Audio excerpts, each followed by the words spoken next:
G'day and welcome to another episode of the Build Me a Brewery podcast. This is episode 6. And if you're enjoying this podcast so far and feel the content is useful in your journey to opening a brewery here in Oz, please help us out by rating and writing a review on Apple Podcasts and also liking and reviewing us on other platforms that you may be listening on. Flick us a like on our Facebook page as well, simply Build Me a Brewery, and even sharing with and telling your fellow craft beer and home brewing buddies to get on board listening to us, as the more ears this podcast gets to talk to, the more informed aspiring brewery owners there will be popping up all over the country. And finally, visit our website www.buildmeabrewery.com.au and subscribe to our mailing list. We expect to go live with the full website within the first week in the new year. Today's episode is the final installment of the Meet The Brewer Series. I head out to Alexandria to meet with Co-Founder James Harvey, aka Harvs from Yullis Brews. Now, Yullis Brews started making beer back in 2014 for vegetarian restaurant Yullis in Surry Hills. Harvs quickly got sucked into the brewing industry by winning a homebrew comp at his local pub and then mixed this in with regular brew day hangouts with the Grifter boys when they were still brewing out of Young Henry's in Newtown, and then top this off with Harvs finding a somewhat of a creative loophole to be able to sell his homebrew on tap at the Yullis restaurants. You get a recipe for an obsession with wanting to start a brewery, don't you? And this is exactly what happened. Now, Harvs and Karl's first taste of the commercial brewing industry started out as hardcore gypsy brewing, basically, out of any brewery that would have them in Sydney. So after a few years of brewing cracking beers, establishing a solid brand and loyal following, the boys finally invested in stainless and moved into their own physical brewery in 2017. Harvs, he shares a great story of hard work, organic growth, as well as thoughts around core ranges, a wish to have started out with more floor space, and some great industry insights as well. I'll leave you all to it then. I do hope you enjoy my chat with James Harvey from Yullis Brews. Well, welcome, James, to the Build Me a Brewery podcast. Thanks for coming on, mate. Thanks for having me. No, and you referred to as Harvs within the industry, or most people in the inner west know you by. I've come out to your brewery here in St. Peter's, yeah? Alexandria. Alexandria, yeah. Very much Alexandria. Okay, no worries. So I've gotten that wrong a couple of times with some other guests. Yeah, probably you should do a bit of pre-production research of exactly where I am. So we were right on the Cooks River Canal, so you could reference that if you want. Yeah, well, I will. I think when I sat down with Pete from Wayward, we took 4 takes to get 1, the area right, and 2, is there an S in Philip or not? So he schooled me for a good 5 minutes before I did that introduction. So, but I'm glad that we're able to finally sit down and finally we're here. Yeah, so you've been a very busy bloke, both with the brewery and family life, with a new little one that's entered this world, and then shortly after I was going through the exact same experience with a little boy. So I'm glad that we were able to finally sit down and, I guess, share your thoughts on how you guys started out, and your beers are starting to get a bit of a following, and starting to see you guys in a lot of bottle shops, and so it seems to be a bit of buzz about your beers now. Is that how you guys feel at the moment? Yeah, I guess so. I mean, it's been a long ride to kind of get here, and it hasn't happened overnight. But at the moment we're definitely feeling as though we're pretty under the pump. Like we've just expanded sort of the capacity of our brewing operation here. The entrance of a couple of 8,000 litre tanks. Oh, nice. Yeah. Which for us is a massive step up, and it basically gives us another couple 100,000 litres a year to be able to produce. Yeah, excellent. And yeah, I guess this is the busiest we've ever been by a long shot, which is, I guess, kind of where you want to be. But yeah, it's still pretty crazy to think we're doing what we're doing at the moment. Exactly, especially with COVID hitting. You just thought, I don't follow which new breweries open and which ones sort of end up closing its doors, but I've seemed to have heard more that have opened up this year rather than those that have closed, which is surprising considering the mammoth impact COVID would have had to both the hospitality industry and even brew pubs as well. So yeah, definitely. Have you heard of many that know in the industry that are sort of struggling, or? I think definitely.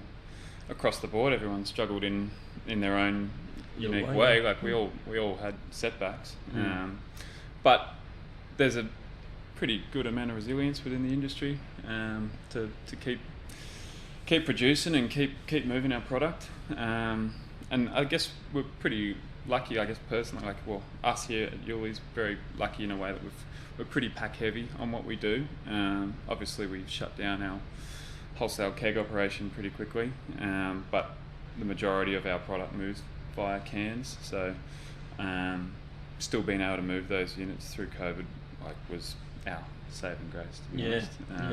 Like we saw a lot of online sales move, and bottle shop sales were way stronger than they ever were, and to be honest, since then they haven't really shown any signs of going down. If anything, they're continuing to go up, so, and especially as summer's come around, so it's been, as much as it's been a very difficult year, there's been some positives to take out of it. Yeah, excellent. And we might go into a bit more detail about the effect of COVID, but it's good to get, I guess, some sort of insights from you on how you guys have been impacted and are adjusting to it, I guess, as well. But just to dive in a bit more deeper into your background and how you came to get into the brewing industry and how you eventually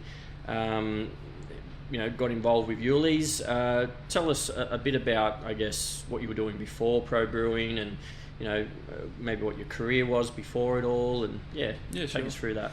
I was straight out of school, pretty unsure of what I wanted to do, like a lot of kids. But I ended up a few years later finding a degree that I was quite interested in, audio engineering. So I noticed your Zoom set up here, and yes, very professional now. That's all right. But so I did a bachelor degree in that, and that was very much my intention to go down that route. Have my own recording studio and do bands and that sort of thing. While I was doing that in my very early 20s, I was working at a little restaurant called Yullis in Surry Hills, which started up back in about 2008. I joined the team in around 2010, I believe, right at the end of 2010. About 10 years ago right now, actually. They were a small little veggie restaurant on Crown Street, which was doing great things, and was lucky enough to give me a job. I was living in the area at the time, and one of the great things I loved about what they did was had a pretty amazing beer list, which I knew nothing about at the time, but was introduced to little beers like Stone and Wood and Four Pines and Wicked Elf and Happy Goblin, a lot of small local producers around town, which was just a fascinating little scene to me that I knew nothing about, and was just sort of had me hooked pretty instantly.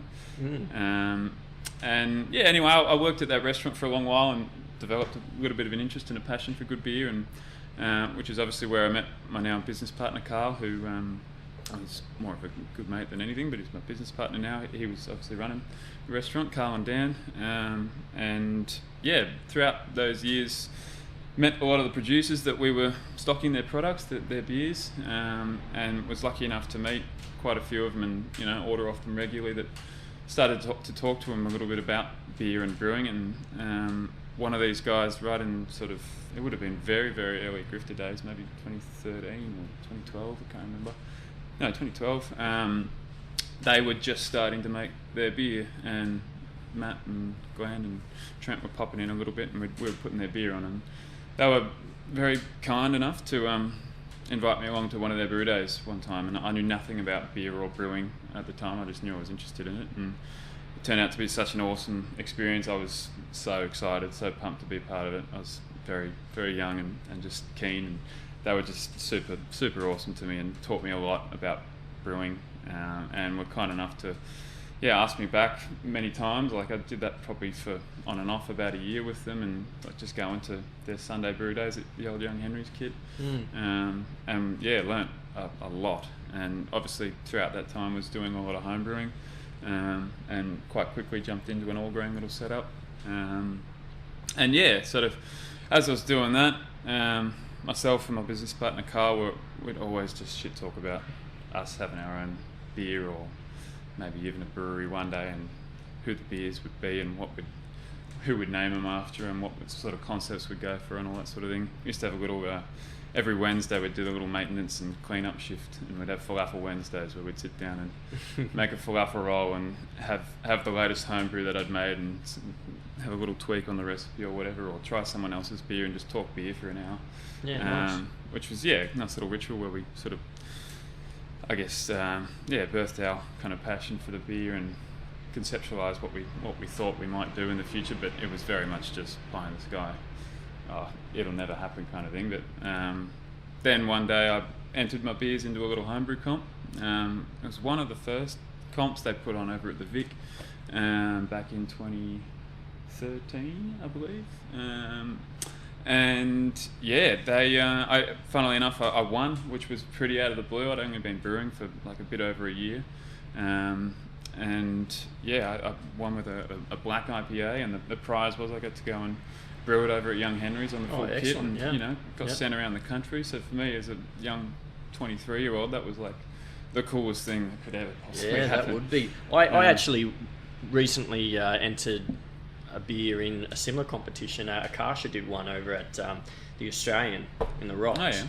And they similar setup. Winner would get their beer brewed Scaled commercially. up, yeah. I think 10 kegs worth. And didn't win, but went in with an XPA. I had a Pilsner lined up, but I don't know. I was a little bit and ahhing about it because it turned out great, the Pilsner, but had maybe a little bit of that butterscotch taste to it, that diacetyl. But it wasn't. It was bearable. But I went with the XPA instead and got some great feedback. But I think someone else won with some Russian Imperial Stout. Yeah, right. So big old beer. Yeah. So. So 1 year into home brewing, and then got sucked in quite quickly. It all happened pretty quickly, to be honest. Like that year with the boys at the Grifter, I just learnt so much, and I owe a lot to those guys and what they've sort of taught me in the early days. And then I guess after winning that little comp, it just sort of gave me and Karl a little bit of confidence to sort of at least start having a chat about, hey, do you want to do this?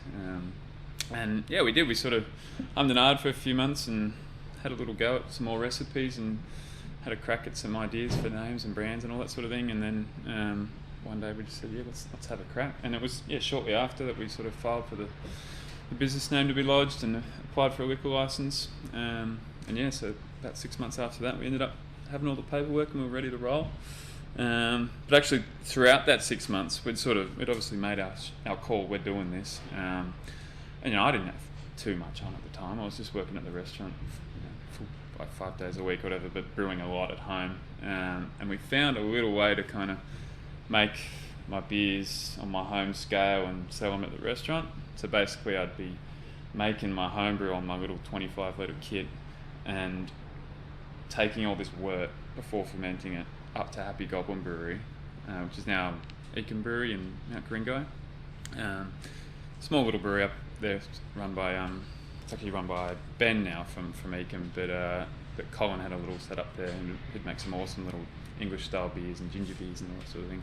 He was just a good mate who let us bring wort up and ferment it in a little fermenter there in his brewery, and then he'd pay the excise for us, sell it to us as our product, so we could legally sell it at the restaurant. It's just a tiny little loophole to get one keg or whatever through. But we're going through like a keg or two a week at the restaurant, so me brewing 2 lots of 25-litre wort, which would take 12 hours, and driving it up to Mount Coringo and back, and doing trips up there 3 times a week just to produce one keg. We were doing that for a good 6 months. So that's that was very poor economies of scale.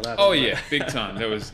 It was a very, very cash negative business at that point in time. It wasn't even a business. We were just getting the product out there to sell. I think it's just the thrill of being able to say, you got your beer on a commercial tap and exactly, and we can have people over to sort of show them what it is. And over that 6 months, we honestly tweaked the recipe a fair few times based on feedback because people were dining there regularly and coming in to drink or whatever. And we were still a craft beer bar, so people were popping in to have a crack at what this new Yullis Brews was. Then eventually the liquor license came through and we went for our first big commercial batch out at the Australian Brewery with Neil and Dan at the time, which was just huge to us. Like the thought of making 72 kegs in one go. So is that a 2,000 litre batch or 4,000? Yeah. We ended up going with a 4,000 litre batch, and it was just huge. Like, how the hell are we going to sell 72 kegs? Like, we had it on at the restaurant, obviously, and then had to look around and find some more taps. And sure enough, we did, and got some great response. And just, I think maybe it took us 3 months to get through that first batch. And then just kept rolling with Norm. Norm was the beer we're drinking now. The number one beer. When we really first started pushing. And so this was the one that you were tweaking at the restaurant for? This among a lot of the other ones. The first 4 we launched with were Norm, Slick Rick, the Rampaging Red Ale, the Bruce Malone English IPA. You probably haven't seen that for a little while. We haven't made him in a little while. He was on tap downstairs, wasn't he? Not today, no. We haven't made him for a bit over a year or so. Okay. But and then the Fat Nerd Vanilla Porter. So we launched with those 4 for Sydney Craft Beer Week in 2014, which was our first legit crack at the market. We just got our license, and people, I don't know, we'd been talking about it a little bit for a while, so we had some people drinking our beers, which was fun. So still without a physical brewery, doing the contract brewing yet? Yeah, very much. Well, yeah. Or gypsy brewing. I guess it's come up a few times I guess Pete probably explains it the best, a philosophical difference, he describes it. Gypsy being someone who knows how to brew and just needs someone's system, and contract brewing, someone who wants to start a brand and let someone design a recipe. I guess so. Well, I guess you could say we did a combination of the two. Probably more so on the gypsy side. Like, I prided myself on being there at every brew. That was part of my kind of way I wanted to do it. But some of them were a lot less hands-on than others. Some, which is I respect that. They know their system way better than I would. So, but yeah, we brewed around the Sydney sort of, I guess, available breweries that were open to a little bit of gypsy or contract setups for a good 3 years. We brewed a lot of breweries. Like, the main one obviously was the Australian Brewery. We had such a great relationship with those guys out there. They were so good to us, and just managed to fit us in when we didn't think, or when they didn't think they had a space, that they'd bend over backwards for us, and they were so pivotal in I guess just helping us create the volume and fulfill what we thought was demand at the time, and it was awesome. But the Australian Brewery, the guys up at Happy Goblins had Mike at Ecom and Ben and Colin. We did a little bit at Wayward when they first kicked off. St Peter's Brewery, they were actually, when Matt Donlan was running the show in the early days, that was one of the first breweries we made a few brews on. And even when Marty took it over, we brewed out at Casey's Brewery in Penrith, did a few batches. Oh right, that's my way, in the later years before we got this set up. Where else did we brew? Down at Hop Dog with Tim. I don't think he's operating anymore, but to my knowledge. And a couple of brews out at Brewpack, Icon, wherever we could find space, really. Proper gypsy, all over the place. It's good fun though. Like, that was even though it was such a hard slog, like, that was, as I'm sure many people have told you, doing the gypsy contract setup is zero money in it at all, and and you're working your ass off, like, especially when you're trying to grow a brand across the city or across the state or whatever, and driving all over the joint, different breweries, different venues, just flogging yourself trying to get the product out there. But it was a lot of fun, and brewing on so many different systems was like quite a good experience, because it really kind of narrowed in as to how we wanted to do it when we eventually got our own setup. We saw so many different brewing systems and different types of brew houses and all that sort of thing. And it definitely led us to where we are today. Excellent. Well, it's so surprising to see and hear how many breweries have started that way. I think a lot of the Sydney inner west breweries have actually started that way, and actually it's nice how I've had the Australian Brewery on, and how a lot of the breweries around the Australian Brewery have sort of probably done their first contract or gypsy brew there to get started in the industry. And big you know, time. it sounds like they supported and sparked a lot of breweries popping up all over Sydney with Big time. So and still do, and even the guys out at the Rocks as well, they do quite a bit in that space as well. But as a lot of people know, that's something that I've liked to learn more about, the gypsy route. The common theme is that you're lucky if you do break even, and it's not a sustainable model, but it's simply just a branding exercise and also a learning curve for aspiring brewery owners as well. Who knows, after a year's work, how long did you actually do the whole gypsy? It was a good 3 years. 3 years? Yeah, a bit over 3 years actually, 3.5. It was a slog. That would be, yeah.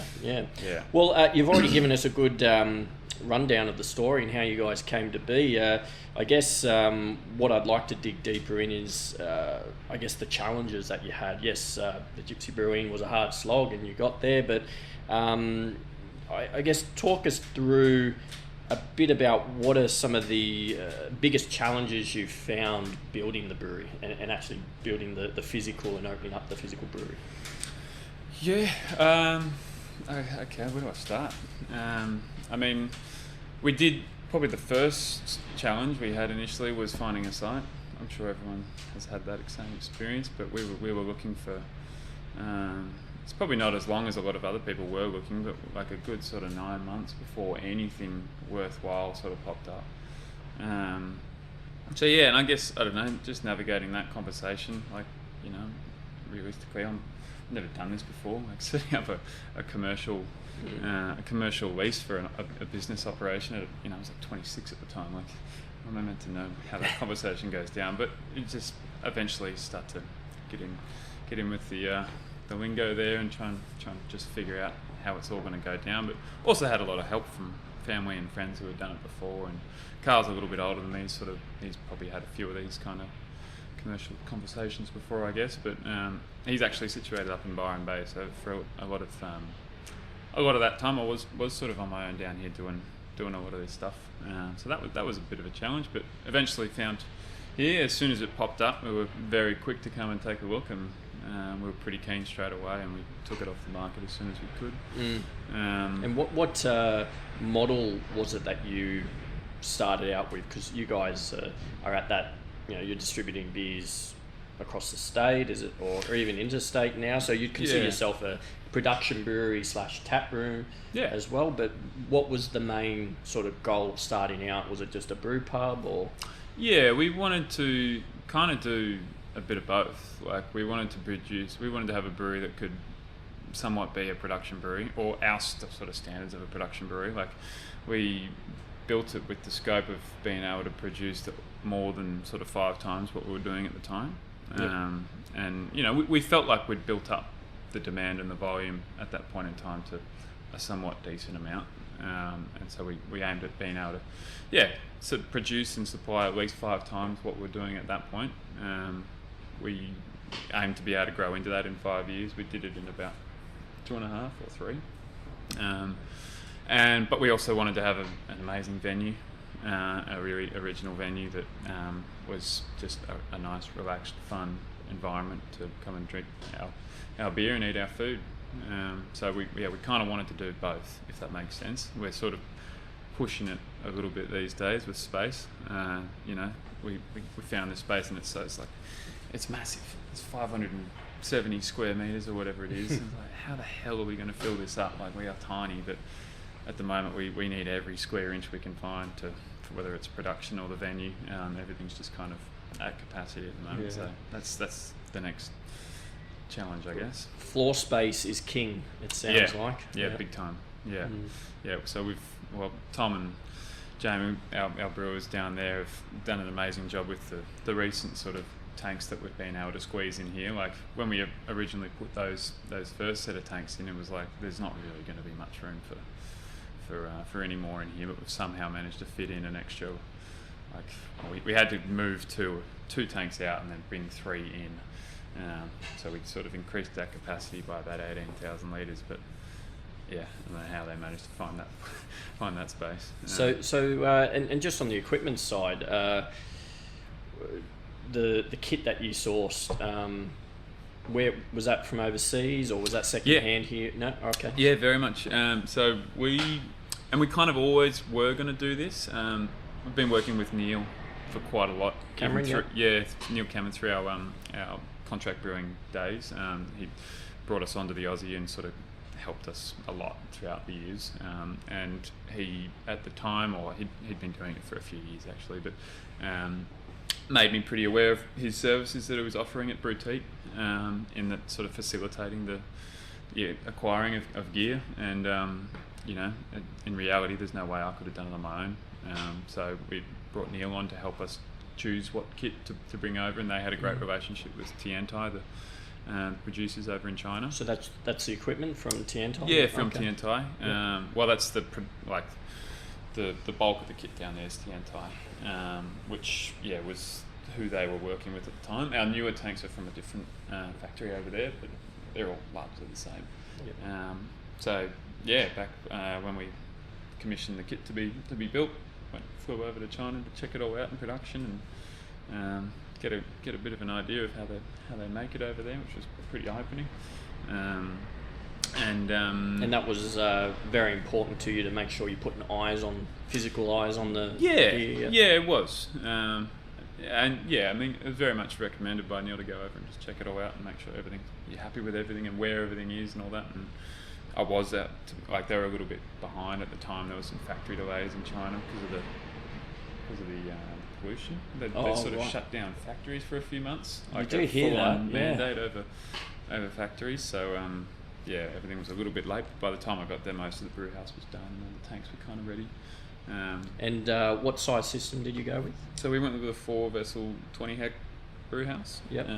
Steam jacketed, and we got 7 4,000 litre fermenters with 2 4,000 litre brights. Okay, excellent. So, well, that sounds like a great system to start off with.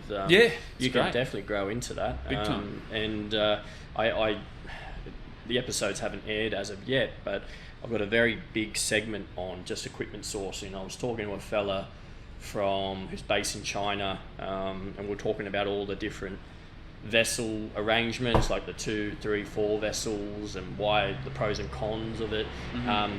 Did you pick the 4 vessel for brew day utilisation, so you can get multiple brews in? Yeah, big time. Yeah. I mean, we've been working off the Australian breweries system out there for however many years beforehand, and they at the time had a 2-vessel system, which was pretty versatile, and you could bang out good work relatively quickly. But not having those other 2 vessels definitely holds you back a couple of hours on brew day, and if you want to be a production brewer, you've got to be able to turn over work pretty quickly. So that was always part of the plan. And I guess we ummed and ahed over having, like, do we get a little 2,000 litre tank, or do we get a few really big ones and then some small ones or whatever. But Neil's advice, which I'm really happy we went with, was just get the big size and get them all at that size, because you'll regret it one day when you want to start doing volume and you're held back by a little tank that can only produce half of what you could be doing. So you're predominantly doing double brews each time? Pretty much every time. Yeah, like we might do the odd one. We definitely don't anymore. We don't have the space to do it. But in the early days, we'd do plenty of half batches, just fill the tank halfway up, and there's nothing wrong with doing that at all. They sort of follow a similar model out of the Aussie, and they were at the time. Every now and again they'd let us do a half batch in their tanks, which is very much the same setup: 2,000 litres in a 4,000 litre tank. So excellent. Excellent. All right. So James, just on we talked a bit about challenges. What would you say would be Yullis' biggest successes to date? Biggest success, I'd say, probably sea bass, our lager. Is that your biggest seller? It is. Yeah. Norman was always the number one guy for quite a while there, but ever since we brought sea bass on, he's just grown and grown and grown, and he's the sort of, I guess, the most accessible beer we make in the core range that we find just tends to strike a chord with most people. It's I love sea bass. It's such a good beer. It's just so accessible to so many people.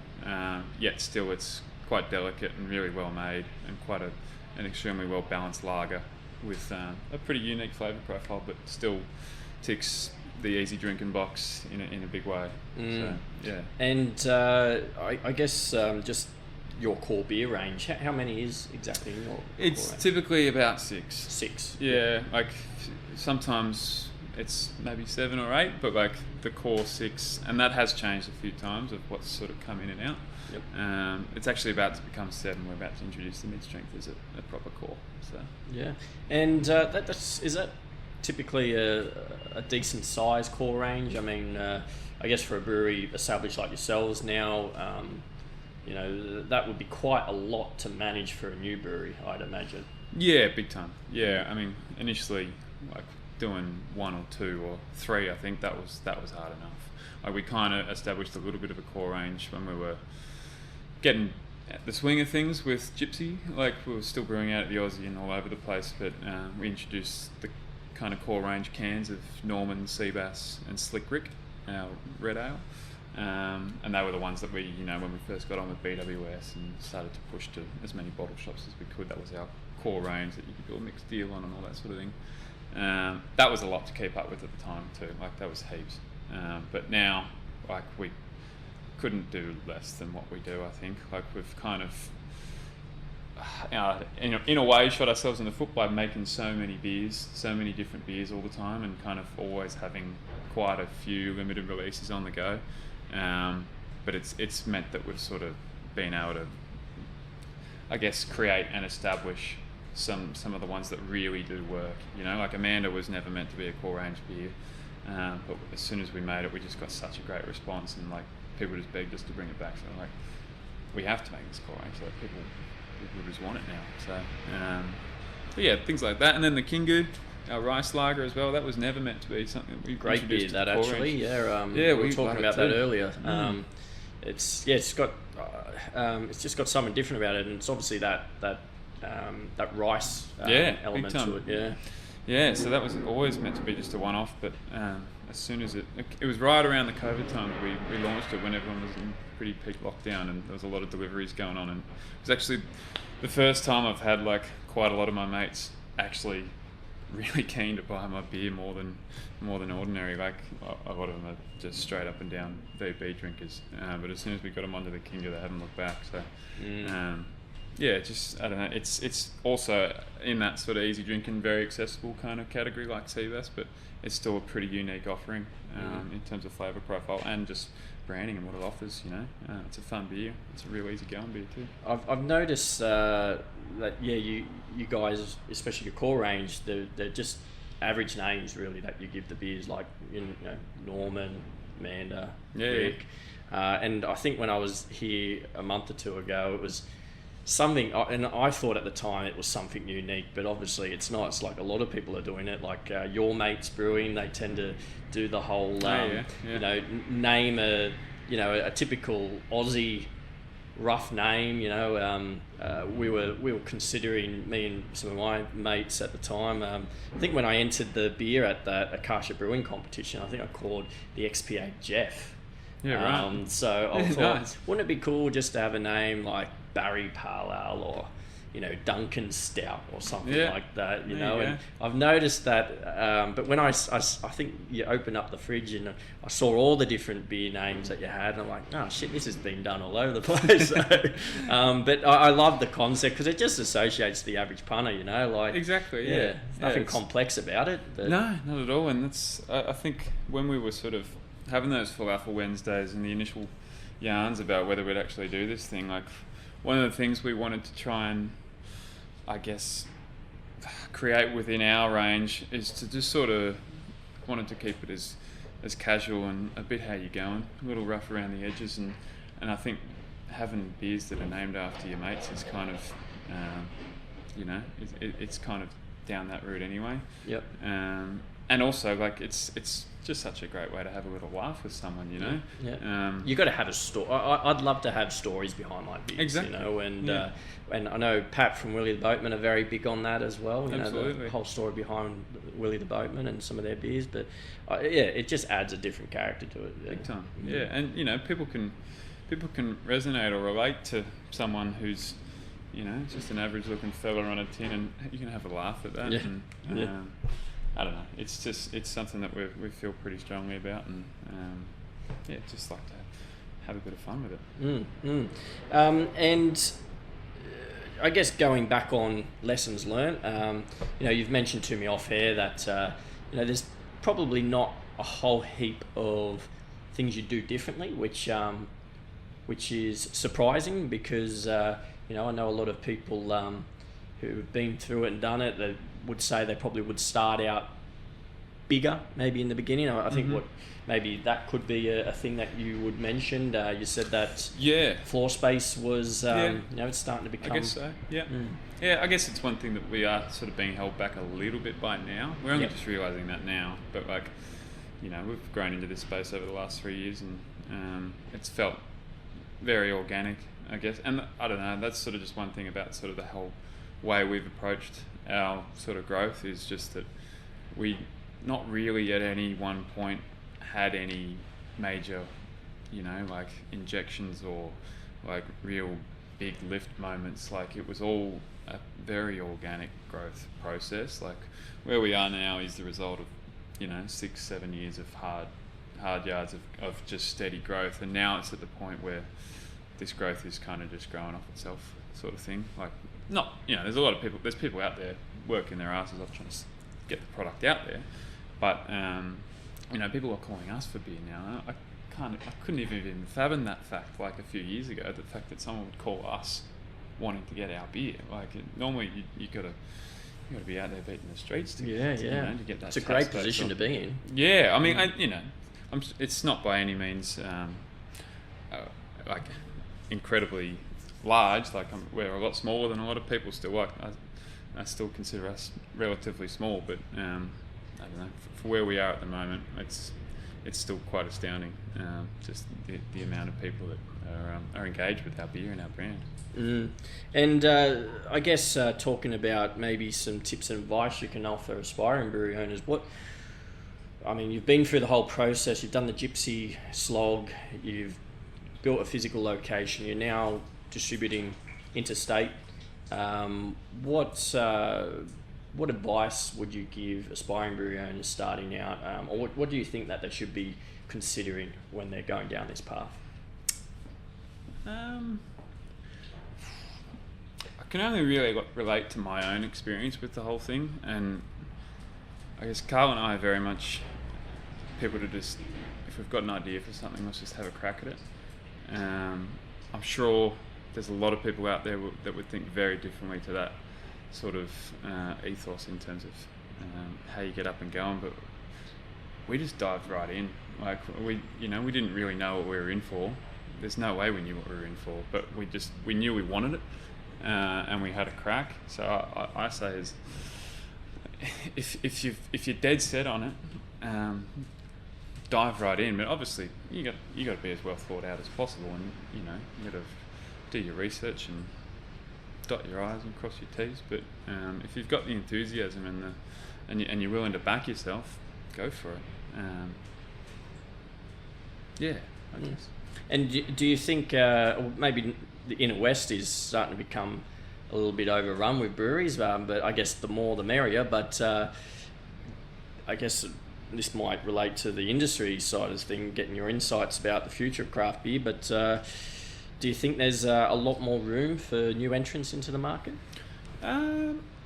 Yeah, I do. I definitely do. I still think we've got a few good years of growth ahead of us, like the industry as a whole.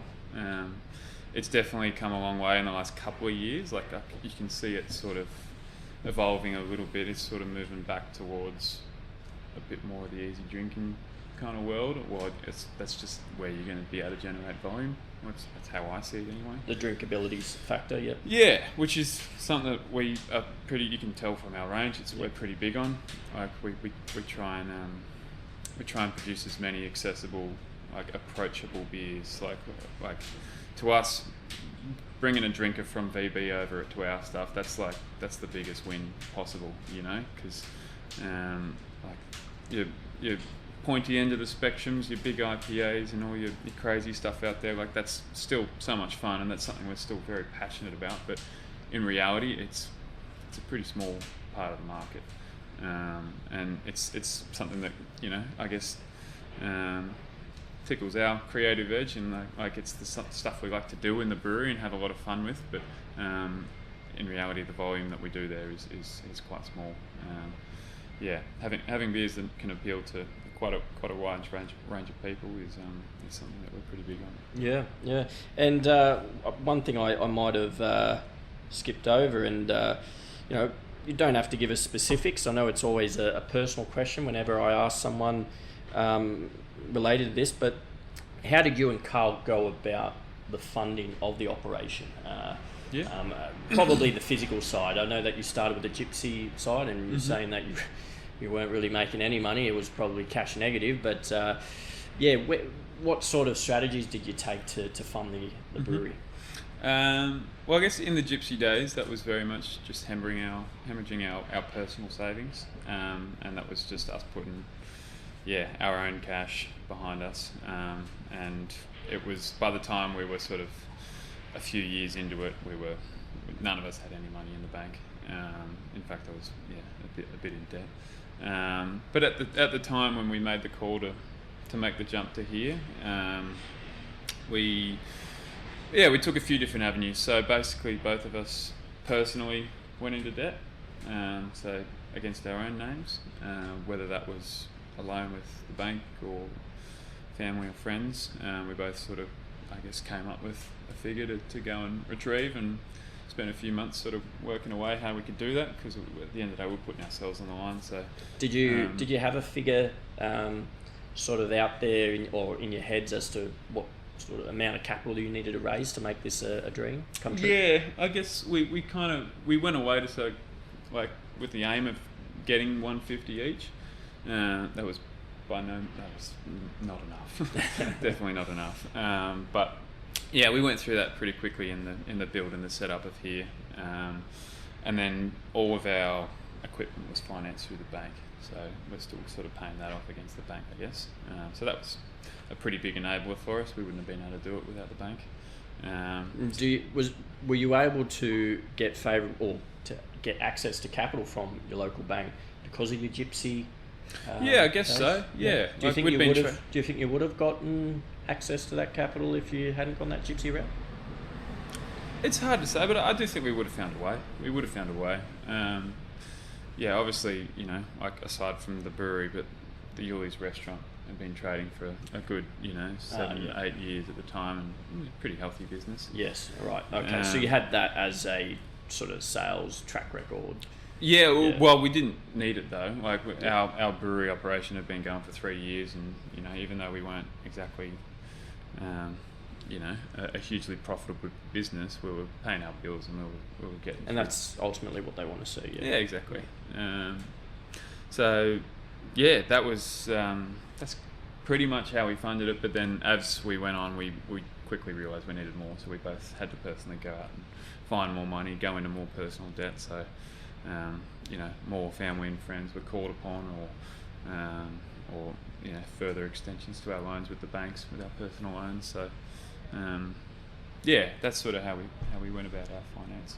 And I guess if someone was wanting to do something similar in terms of, that brew pub, or maybe not brew pub, but production / tap room, maybe relying more on your tap room to begin with, and then growing into that production side, what's a sort of healthy figure for people to start out with, do you think?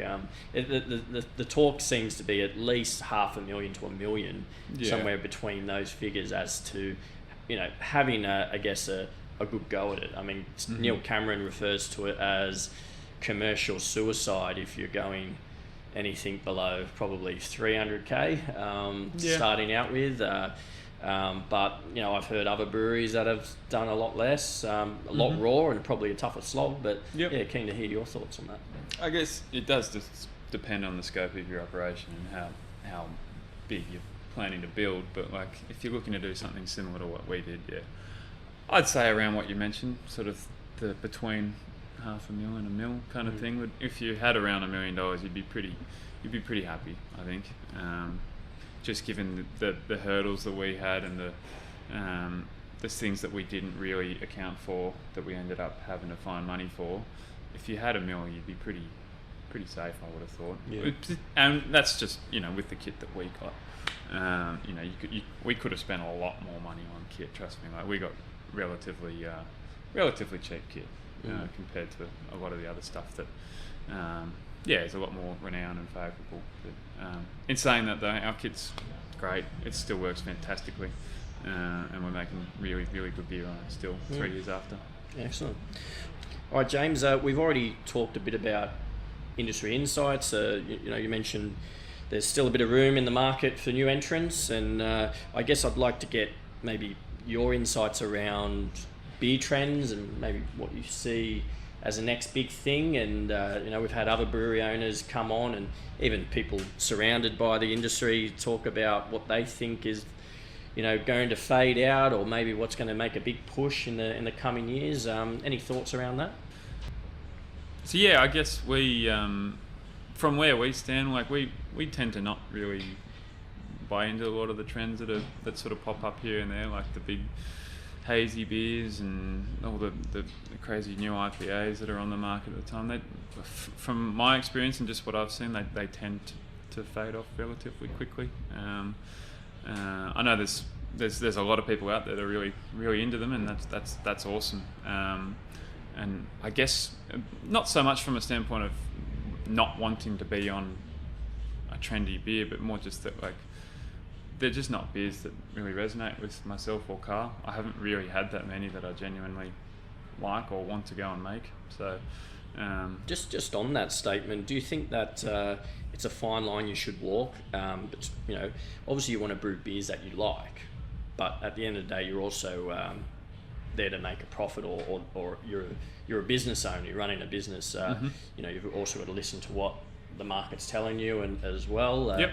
Do you think it's just sort of a balancing act between the two? Yeah, big time, definitely. Like, I think at the core of it though, like if it's your business and they're your products that you're producing and that you're behind them and you're out there selling them, if you need to love what you produce. And I genuinely love every single product we make, and I think they're of not only top quality and standard, but just great original products. If we were to be making something that I wasn't quite into, I don't know how I could be out there getting behind it and putting my name to it. So there's that side of things, but then there's also like, just if you just follow what you love, you might be a little bit blindsided. We've had examples where we make some styles of beer that we genuinely love, like Bruce Malone, English IPA. That's a style that did not survive, or is rarely made these days. And we genuinely love it, like a nice biscuity, malty, malt-forward IPA. Exactly, we love that. But the market doesn't really tend to go towards that, so we backed off, and that's fine. We always seem to follow what happens in the US, don't we? Seems to be with beers, like the big hop thing's happening right now here in Australia.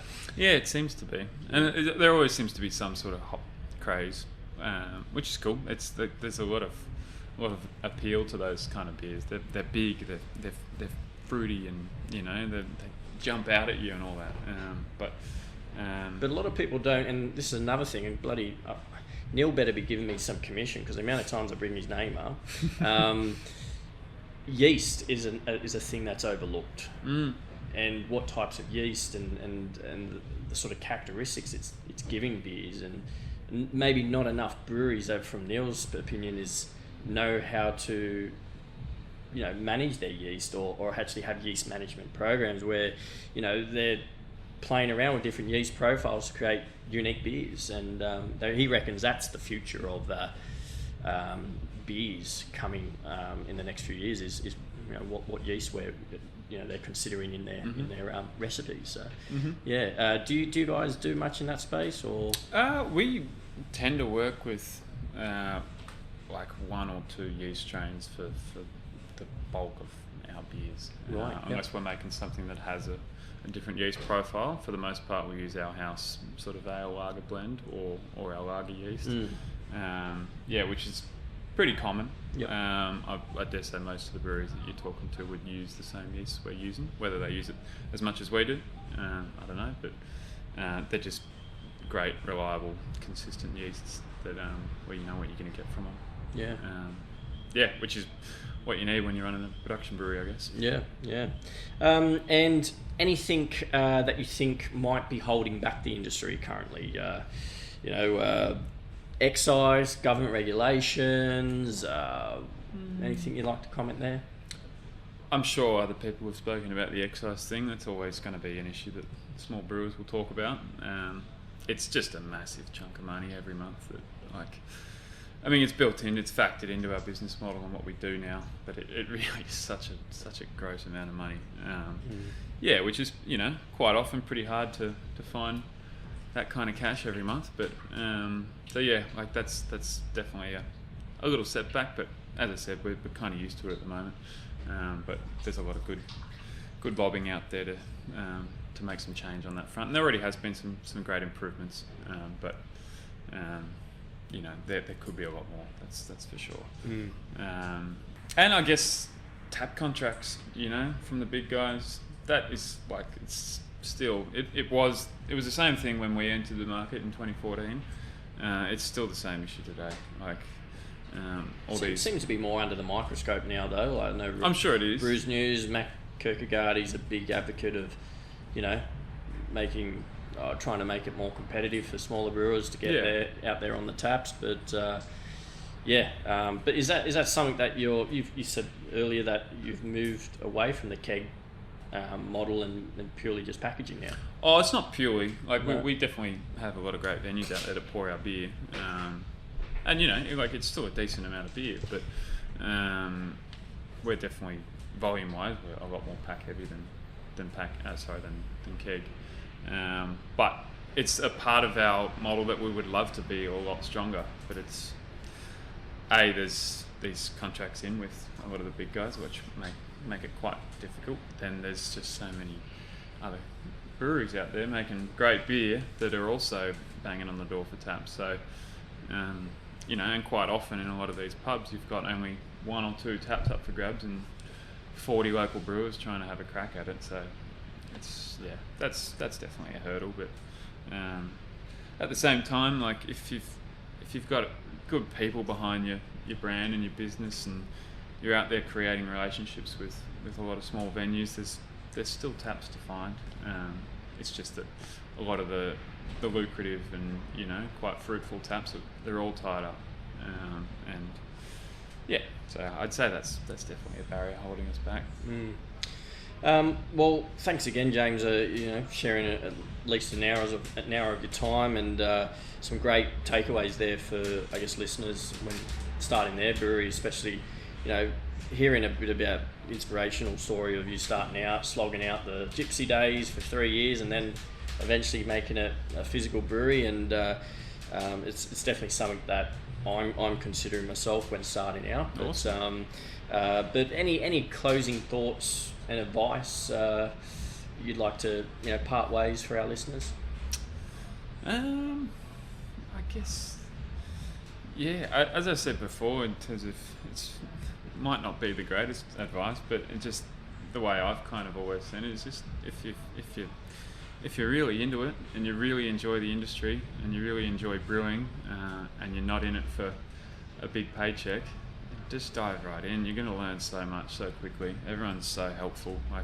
It is such a great industry for the people within it, and how helpful everyone is happy to be. As I was telling you before, so much about our story our kind of growth and where we've got to is because of other people and how they've helped us out along the way. Everyone's so open to helping everyone out, so I wouldn't be afraid to dive in if you're willing to back yourself.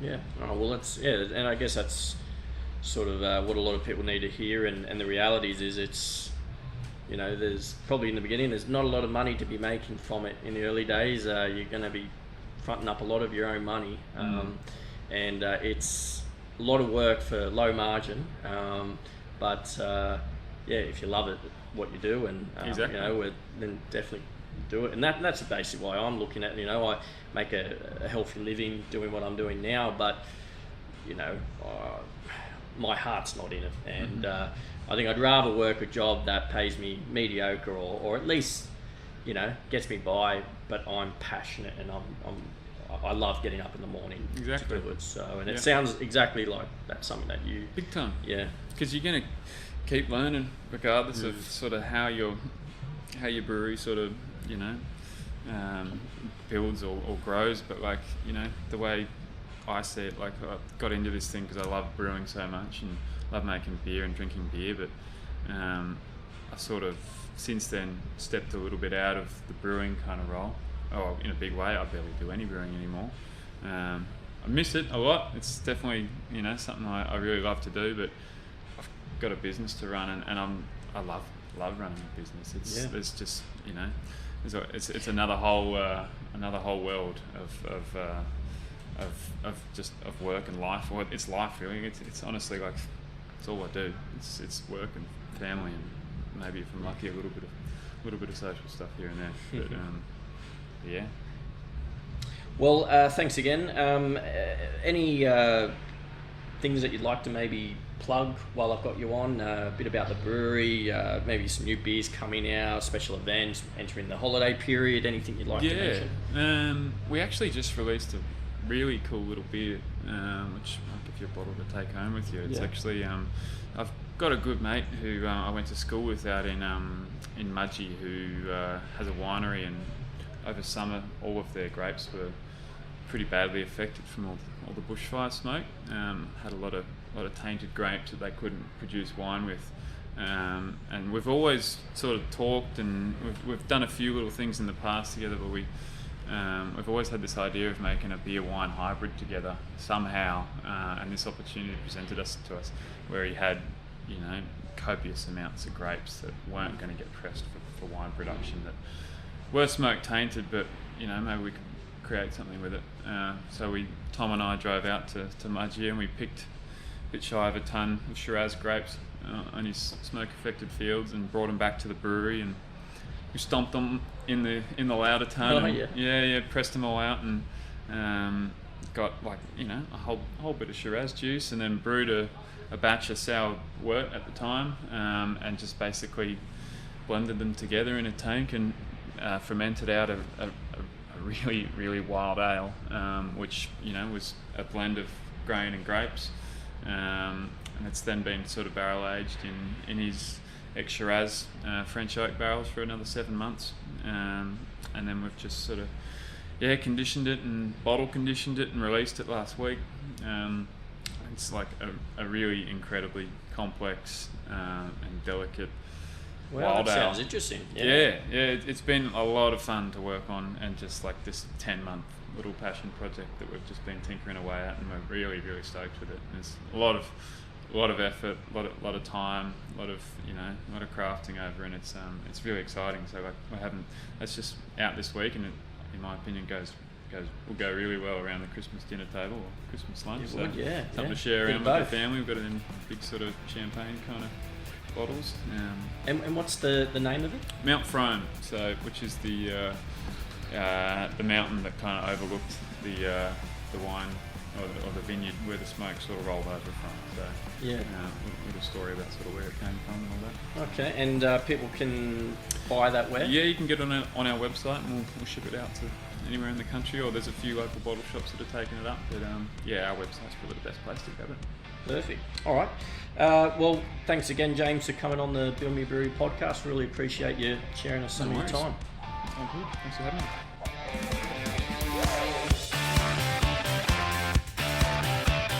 Thanks for listening to the Build Me a Brewery podcast. I do hope you enjoyed today's episode. That concludes our Meet the Brewer series. Hopefully this has given you a good foundation about what it takes to build a brewery, as well as run and operate one. The rest of the podcast series will be made up of topic-specific segments that cover various elements of what it takes to start out on your journey of building and opening your own brewery and all the important aspects that you need to be looking into. The following segment includes 2 episodes that discuss different options to consider when looking at raising much needed capital for the expensive task of starting a brewery. You'll also find that from now on, each topic-specific segment will include anywhere from 2 to 4 episodes, and rather than one episode being released each week, they'll be released all at once within that segment, so plenty of episodes and content to sink your teeth into. Once again, I'm Chris Hayton, your host, signing off, so please tune in next week for more brewery building episodes.